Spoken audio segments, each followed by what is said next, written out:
Technology का दूसरा नुकसान, और वो खास तौर पे वो हम लोगों के लिए,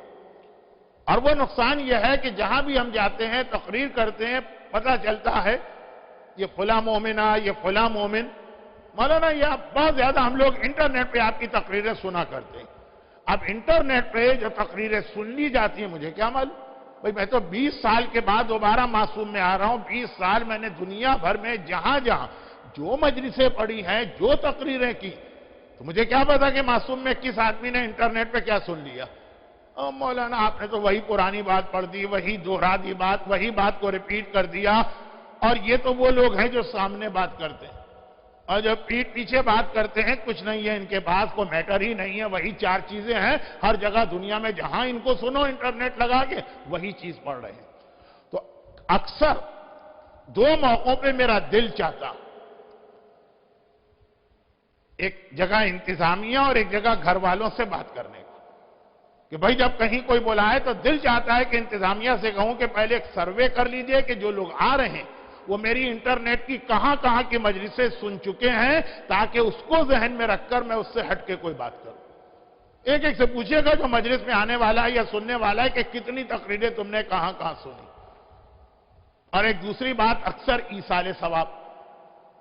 मेरी स्पेशलिटी मानी जाती थी और अभी भी शायद मानी जाती है कि कब्र के मौजू पे बहुत पढ़ते हैं,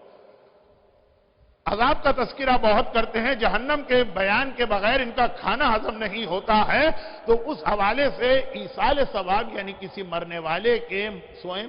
चेहलों बरस, यह मजलिसें मुझसे बहुत पढ़वाई जाती, और इसके अंदर यही एक गलती हो जाती। भाई मैंने एक बहुत मशहूर शख्सियत मेरे पास आई कराची की, 15 साल एक इमामबाड़े में कराची में मैं बैठ रहा हूं, और वह सिर्फ एक मजलिस की वजह से कि जी वो पता चला कि उनकी वाइफ का इंतकाल हो गया, और वो ये चाह रहे थे कि मैं स्वयं की मजलिस में पढ़ूं। अब एक खातून के स्वयं की मजलिस है तो जिक्र शहजादी का हुआ, और जब शहजादी का हुआ तो हिजाब का हुआ, तो जब हिजाब का हुआ तो बेहिजाबी का अजाब बताया गया। मुझे क्या मालूम था कि मरने वाली मोमिना पूरी जिंदगी बेहिजाब रही। अब मजलिस खत्म होने के बाद जो लोगों ने जाके उन साहब को बताया,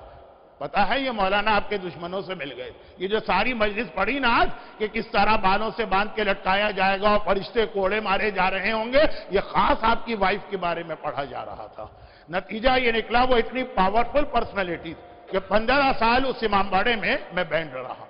लेकिन उसके बाद फिर मुझे एक सबक हो गया, और दिल चाहा कि जब कोई मुझसे मजलिस पढ़वाने आए, ईसाले सवाब की, मौलाना मेरे वालिद की मजलिस पढ़ दीजिएगा, मेरे बहन की मजलिस पढ़ दीजिएगा, तो एक रिक्वेस्ट करने का दिल चाहता था कि एक लिस्ट बना के दे दें कि वो जिंदगी भर कितने गुनाह करते थे, ताकि मेरी मजलिस में भूले से भी उन गुनाहों का तस्करा ना हो। इसलिए कि अगर आपके वालिद शेव करते और मैं मजलिस में दाढ़ी की बात करूंगा,